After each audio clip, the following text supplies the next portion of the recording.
नमस्कार, मैं रवि। आप देख रहे हो तारानगर लाइव। तारानगर लाइव पर नए हो तो चैनल को सब्सक्राइब करें और बेल आइकन को प्रेस करें। तनसिंह जन्म शताब्दी समारोह दिल्ली के नेहरू स्टेडियम में है।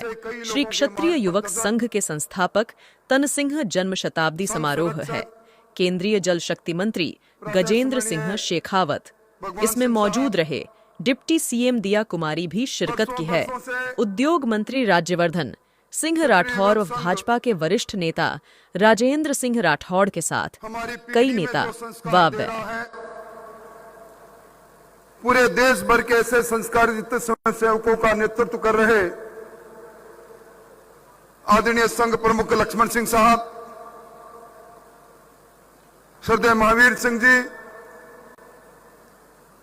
गजेंद्र सिंह जी,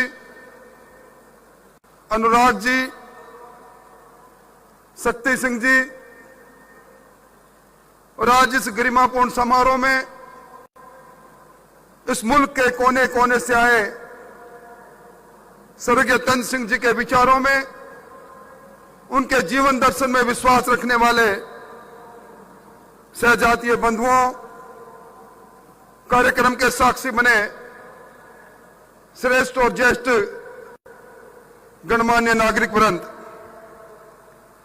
सबसे पहले मैं स्वागत करना चाहूंगा इस महाकुंभ में। देश की राजधानी में आज का यह दृश्य ऐतिहासिक पन्नों में जाएगा। केसरिया रंग से सरोबार इस स्टेडियम में जो आज दृश्य उपस्थित है, भूतों न भविष्यत है, इस प्रकार का अनुशासन और इस प्रकार का दृश्य फिर देखने को मिलेगा। पूज्य तन सिंह जी की जन्म शताब्दी समारोह में मैं एकत्रित हुए हैं। तन सिंह जी के बारे में मुझसे पहले कई वक्ताओं ने कहा। अगर मैं कहूं कि तन सिंह जी महामानव के रूप में एक विचार थे, एक जीवन संस्कृति के अगवा थे, एक संस्कार को स्थापित करने वाले महामानव थे, उनके जीवन के मानदंड, उनके द्वारा स्थापित किए गए मापदंड निश्चित तौर पर श्रेष्ठ नागरिक बनाने की ओर हम सब लोगों को सदैव प्रेरित करते रहेंगे। दशकों पहले राजस्थान के छोटे से गांव के छोटे से कमरे में जिस क्षत्रिय युवक संघ ने जन्म लिया, छोटे से पौधे का विराट रूप वट वृक्ष के रूप में आज हमारे सामने उपस्थित है। यह चरित्र निर्माण का कारखाना, संस्कार निर्माण का कारखाना चरियते के सिद्धांत से लगातार चल रहा है। कितने वर्ष बीत गए। 1956 में पूज्य तन सिंह जी की वो पुस्तक समाज का चरित्र होना चाहिए आज भी समसामयिक है। अभी मुझसे पहले वक्ताओं ने मर्यादा पुरुषोत्तम राम और उनके मंदिर का जिक्र किया। 22 जनवरी को हमने राम में होते इस हिंदुस्तान को देखा। मर्यादा पुरुषोत्तम राम ने अपने जीवन के अंदर जीवन प्रणाली की मर्यादा स्थापित की थी। ठीक उसी रास्ते पर तन सिंह जी के द्वारा प्रारंभ किया गया ये क्षत्रिय युवक संघ उसी प्रकार जीवन की मर्यादाएं क्या हो, जीवन के संस्कार क्या हो, इस पर काम कर रहा है। मैं इस अवसर पर समागम में एक निवेदन जरूर करना चाहूंगा।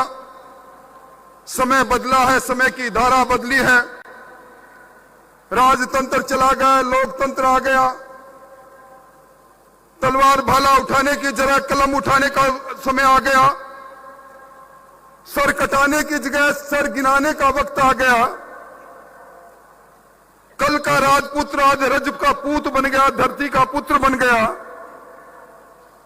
ऐसे मौके पर हम सबको विचार करना पड़ेगा।